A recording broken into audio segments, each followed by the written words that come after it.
दोस्तों आज की इस वीडियो में मैं आपको गंगा नदी के पूरे प्रवाह मार्ग के बारे में समझाऊंगा। मैं आपको समझाऊंगा कि ये नदी कहाँ से शुरू होती है, किन किन स्थानों से होके गुजरती है, इसकी फाइनल डेस्टिनेशन क्या है, मतलब ये आखिर में जाके कहाँ जाती है।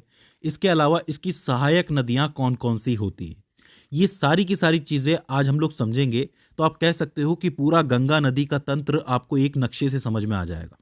अब आपका पहला काम तो ये है कि जो चीज़ मैं आपको नक्शे से समझाऊंगा पहले तो आपको वो बनानी है। इसके अलावा साथ के साथ जो मैं फैक्ट्स आपको बताता हूं उसको आपको लिखते जाना है, क्योंकि उससे डायरेक्टली प्रश्न बनते हैं। तो ज़्यादा देर ना करते हुए हम शुरू करते हैं। देखिए, सबसे पहले तो कुछ चीज़ें जान लीजिए गंगा नदी के बारे में। भारत की भूमि पर बहने वाली सबसे लंबी नदी गंगा नदी ही है, जिसकी लंबाई तकरीबन 2525 किलोमीटर है। यानी कि बहुत लंबा ये बहती है, बहुत लंबा इसका मार्ग होता है। ठीक है। ये नदी दो देशों से होकर गुजरती है, एक तो भारत है, दूसरा बांग्लादेश है। भारत में इसे गंगा नदी के नाम से जाना जाता है, वहीं बांग्लादेश में इसे पद्मा नदी के नाम से जाना जाता है। ठीक है। अच्छा, भारत के ऐसे 5 राज्य हैं जिसपे से गंगा नदी होके गुजरती है। एक है उत्तराखंड, जहाँ से ये शुरू होती है। फिर आता है उत्तर प्रदेश, फिर बिहार, फिर झारखंड के थोड़े बहुत हिस्से, और फिर पश्चिम बंगाल। अभी इस रास्ते को मैं आपको अच्छी तरीके से मैप की मदद से समझाऊंगा और आपको अच्छी तरह समझ में आएगा। देखिए, गंगा नदी जो है वो अपने स्वयं शुद्धिकरण गुणों के कारण जानी जाती है। मतलब ऐसा कहा जाता है कि इसके अंदर कीड़े नहीं लगते। इसका क्या कारण है? देखो, इस नदी में ऑक्सीजन का स्तर जो होता है वो बहुत ज्यादा होता है, जिसकी वजह से इसका पानी लंबे समय तक ताजा बना रहता है। वैज्ञानिकों के मुताबिक इस गंगा नदी के पानी में बैक्टीरियोफेज नामक एक वायरस होता है जो हानिकारक सूक्ष्म जीवाणुओं से लड़ता है, मतलब उन्हें पनपने ही नहीं देता, और इस वजह से ये पानी लंबे समय तक ताजा बना रहता है और साथ ही इसमें कीड़े भी नहीं लगते। तो ये जो स्वयं शुद्धिकरण का गुण है ये बहुत इंपॉर्टेंट होता है गंगा नदी के लिए, इस चीज को आपको याद रखना है। अच्छा, दो चीजें और हैं।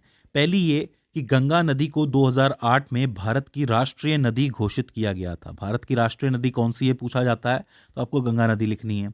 और गंगा नदी के अंदर जो डॉल्फिन पाई जाती है, गंगा डॉल्फिन जिसको कहते हैं, उसको भारत का राष्ट्रीय जलीय जीव घोषित किया गया है। तो ये दो फैक्ट हैं जो पूछ लिए जाते हैं कि भारत की राष्ट्रीय नदी कौन सी है और भारत का राष्ट्रीय जलीय जीव कौन सा है। चलिए अब हम इसके प्रवाह मार्ग की बात करते हैं और शुरुआत करेंगे इसके उद्गम के साथ कि ये नदी शुरू कहाँ से होती है। तो देखो, ये नदी एक सतत वाहिनी नदी है, लगातार बहती रहती है। तो ये नदी निकलती ग्लेशियर से है। हमारे देश के अंदर बहुत सी ऐसी पहाड़ियां हैं जो बर्फ की बनी हुई हैं और उन्हें हम हिमानी के नाम से जानते हैं। तो एक हिमानी है जिसे गंगोत्री हिमानी कहा जाता है और दूसरी को संतोपत हिमानी कहा जाता है। इन दोनों हिमानियों से दो नदियां निकलती हैं। जो गंगोत्री हिमानी है उससे निकलती है आपकी भागीरथी नदी, और ये जो आपकी संतोपत है इससे निकलती है आपकी अलकनंदा। अब यहां से ध्यान देना, यहां से निकलेगी भागीरथी और यहां से निकलेगी आपकी अलकनंदा, जाके एक पॉइंट पे ये मिलती हैं जिसको आप कहते हो देवप्रयाग। और देवप्रयाग पे जाकर के ये दोनों आपस में जब मिलती हैं तब ये बनती है गंगा नदी। तो इसका मतलब गंगा कहीं से निकल नहीं रही है, गंगा दो नदियों से बन रही है, एक भागीरथी, दूसरी अलकनंदा। तो आप इन्हें गंगा नदी की भी जनक नदी कह सकते हो। तो ये चीज आपको पहली याद रखनी है। अच्छा, एक चीज आप याद रखिए कि ये जो संतोपत हिमानी है, यहीं पे आपका बद्रीनाथ टेम्पल भी है। तो पूछ लिया जाता है कि बद्रीनाथ के आसपास से कौन सी नदी निकलती है, तो अलकनंदा निकलती है। अब यहाँ पे आपको एक चीज तो क्लियर हो गई कि देवप्रयाग पे दो नदियां आ रही है, लेकिन आपकी जो अलकनंदा नदी है ये भी कोई सिंगल नदी नहीं है। इसके पास भी सहायक नदियां होती हैं। इसके पास 4 सहायक नदियां होती हैं। देखो ध्यान से समझना, एक जो आती है वो यहां से निकल के आती है जिसको आप कहते हो धौली गंगा, और धौली गंगा यहां कहीं आके मिलती है जिसको आप विष्णु प्रयाग के नाम से जानते हो। विष्णु प्रयाग का नाम आपने सुना होगा कई बार, ये एक पॉइंट है बद्रीनाथ टेम्पल के पास में। इसके बाद आप थोड़ा नीचे आओगे तो एक नदी और आती है जिसको नंदाकिनी के नाम से जाना जाता है, नंदाकिनी, जो यहां आकर के मिलती है नंद प्रयाग के ऊपर। ठीक है। और फिर नीचे एक नदी और आती है जिसको पिंडार नदी के नाम से जाना जाता है, जो यहां कहीं आकर के मिलती है, और इस जगह को आप लोग कहते हो कर्ण प्रयाग। तो 3 प्रयाग हो जाते हैं, विष्णु प्रयाग, नंद प्रयाग, कर्ण प्रयाग। ठीक है। यहीं बीच में जहां पे कहीं पे केदारनाथ टेम्पल है, यहां पे भी एक हिमानी है जहां से एक नदी बह के आती है जिसको आप कहते हो मंदाकिनी नदी, और वो यहां कहीं आके मिलती है। इस जगह को आप कहते हो रुद्रप्रयाग। तो 4 प्रयाग हो गए। एक हो जाता है आपका विष्णु प्रयाग, दूसरा नंद प्रयाग, तीसरा कर्ण प्रयाग और चौथा रुद्रप्रयाग, और आखिर में आके पांचवा आता है आपका देव प्रयाग। तो आप कहो कि अलकनंदा नदी की कितनी सहायक नदियां हो गई? 4 नदियां हो गई। कौन कौन सी? एक होती है धौली गंगा, एक नंदाकिनी, एक पिंडार नदी और एक मंदाकिनी। तो उद्गम स्थल आपको समझ में आया कि गंगा नदी के बनने में किन किन का हाथ होता है। ठीक है, अब हम आगे चल सकते हैं। आइए आगे बढ़ते हैं। अब देखो, यहां से मैं देवप्रयाग से शुरू कर रहा हूं डायरेक्टली कहानी, क्योंकि देवप्रयाग से पहले तो अलकनंदा भागीरथी हो जाती है। तो देवप्रयाग से गंगा बहना शुरू करती है और हम राज्यों के हिसाब से एक लंबी सी रेखा बना सकते हैं। देखो, सबसे पहले तो ये उत्तराखंड के अंदर है, तो देवप्रयाग के बाद आता है आपका हरिद्वार। हरिद्वार के बाद आपका उत्तराखंड खत्म हो जाता है और उत्तर प्रदेश की शुरुआत हो जाती है। उत्तर प्रदेश में सबसे पहले आता है आपका कन्नौज, इसके बाद प्रयागराज, फिर गाजीपुर। यहाँ पे आपका उत्तर प्रदेश खत्म हो जाता है। उत्तर प्रदेश के बाद बिहार शुरू होता है। बिहार में सबसे पहले आता है आपका छपरा, फिर आता है आपका पटना, फिर आता है आपका सोनपुर, फिर आता है आपका कुर्सेला। यहाँ आपका बिहार खत्म और पश्चिम बंगाल शुरू, और पश्चिम बंगाल में ये आ जाता है आपका फरक्का बेरास। और इसके बाद एक लाइन कटती है हुगली की तरफ, मतलब एक बार नदी जाती है हुगली की तरफ और एक नदी जाती है आपकी बांग्लादेश की तरफ। ठीक है, तो ये सीधा सीधा मैप हो जाता है आपका। यहाँ पे हरिद्वार तक आपका उत्तराखंड चल रहा है। इसके बाद कन्नौज हो गया, प्रयागराज हो गया, गाजीपुर हो गया, ये उत्तर प्रदेश है। इसके बाद छपरा, पटना, सोनपुर, कुर्सेला, ये आपका बिहार। आखिर में फरक्का बैराज और हुगली आपका पश्चिम बंगाल हो जाता है। यहाँ तक कोई दिक्कत नहीं होनी चाहिए। देखिए, पूरा रास्ता है गंगा नदी का। अब इसके बीच में इससे कौन कौन सी नदियाँ मिलती हैं वो मैं आपको बताऊंगा एक एक करके, ज़्यादा टेंशन नहीं लेनी है। शुरुआत करते हैं हरिद्वार से। देखो, हरिद्वार पे कोई नदी तो इससे नहीं मिलती है, गंगा सीधे सीधे बहती हुई चलती है, लेकिन हरिद्वार थोड़ा सा मैदानी एरिया हो जाता है।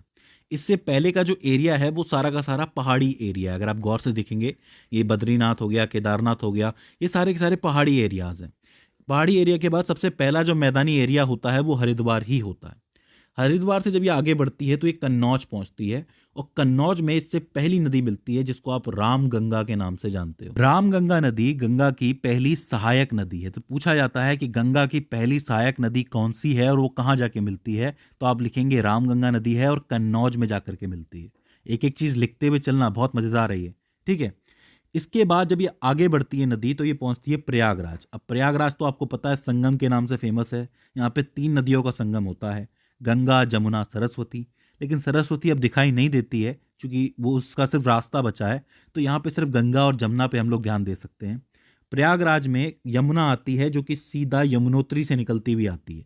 यमुनोत्री से ये चलेगी चलेगी और सीधा प्रयागराज में आके मिलेगी। तो आप कह सकते हो कि यमुना नदी जो है वो गंगा नदी की सबसे लंबी सहायक नदी है, क्योंकि ये बहुत लंबा रास्ता तय करके आती है। अच्छा, ये जो यमुना नदी है इसकी भी 3 सहायक नदियां हैं, मतलब इसमें भी 3 नदियां आकर के जुड़ती हैं। एक है चंबल नदी जो कि एमपी की बहुत फेमस नदी है, इसके बारे में आपने सुना होगा। एक है बेतवा जो कि विंध्या पर्वत से निकलती है, जो भी एमपी के अंदर है, विंध्याचल पर्वत। और एक है आपकी केन नदी जो कि कैमूर पहाड़ियों से निकलती है, ये भी एमपी के अंदर है। तो तीनों सहायक नदियां जो है वो एमपी से आकर के जुड़ती हैं यमुना के अंदर, और वो कहाँ जाकर के मिलती है, प्रयागराज के अंदर जाके मिलती है। यहां तक कोई दिक्कत है नहीं होनी चाहिए, बहुत ही सिंपल चल रहा है मामला, मजा भी बहुत आ रहा है। आगे चलते हैं। प्रयागराज के बाद ये नदी पहुंचती है गाजीपुर, और गाजीपुर में इसे एक नदी और मिलती है जिसको आप कहते हो गोमती नदी। ये जो गोमती नदी है इसको आप लखनऊ से याद रख सकते हो, क्योंकि लखनऊ इसी के किनारे बसा हुआ है, और ये निकलती है पीलीभीत उत्तर प्रदेश से। पीलीभीत का नाम आप याद रखना कि यहां से निकलती है गोमती नदी जो सीधे गाजीपुर में मिलती है गंगा से आके। अब गाजीपुर के साथ ही उत्तर प्रदेश का सफर खत्म और यहाँ पे बिहार का सफर शुरू हो जाता है। इसके बाद ये नदी पहुंचती है छपरा।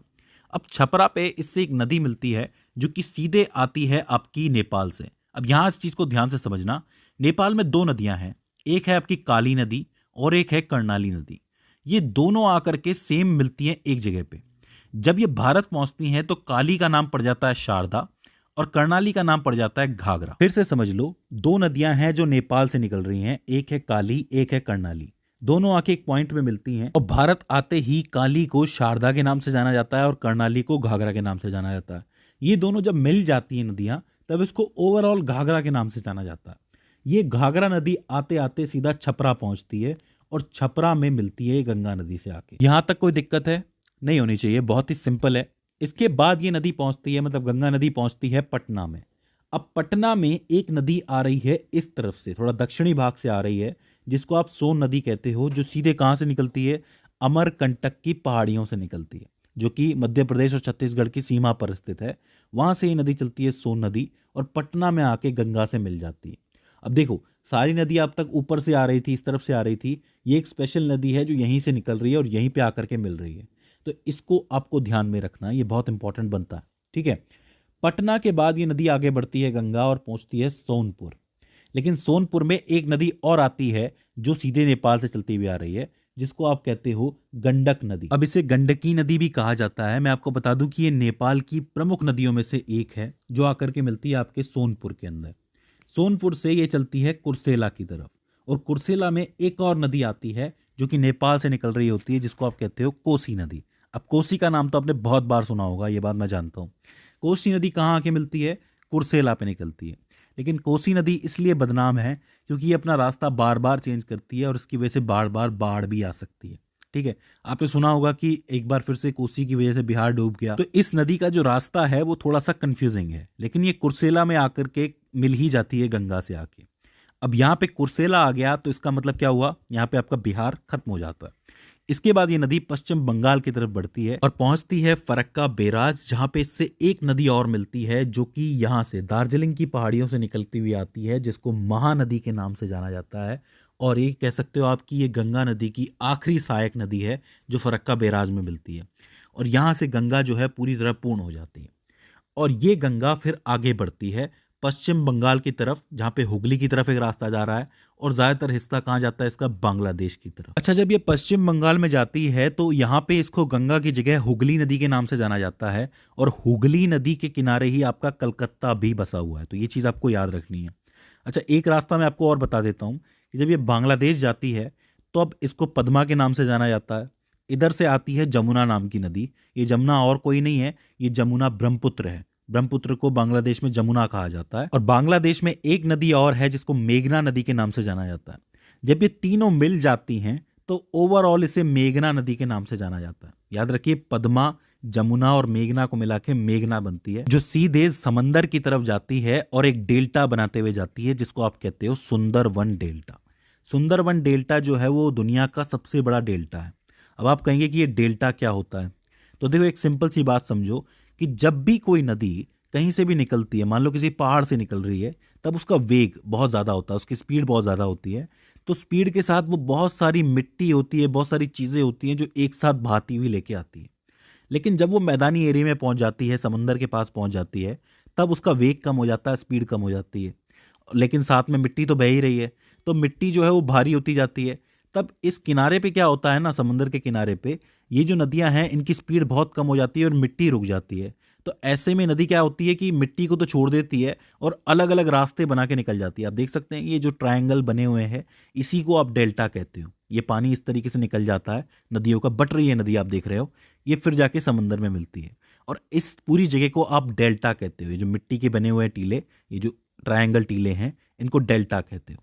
और सुंदरवन डेल्टा जो है वो दुनिया का सबसे बड़ा डेल्टा है। तो दोस्तों, ये हो जाता है गंगा नदी का पूरा प्रवाह मार्ग। आई होप आपको समझ में आया हो। अगर आपने एक भी फैक्ट मिस किया है तो प्लीज़ वापस जाइए और उसको दोबारा सुनिए और लिखिए, क्योंकि इन सभी फैक्ट से आपके सवाल जरूर बनेंगे। तो दोस्तों, मुझे उम्मीद है कि ये वीडियो आपके लिए हेल्पफुल साबित रही होगी। अगर इसके बाद भी इसके अंदर आपको कोई क्वेरी आती है, कोई दिक्कत आती है, या फिर हमसे कोई गलती हो जाती है, तो आप हमें कमेंट सेक्शन के अंदर बता सकते हैं।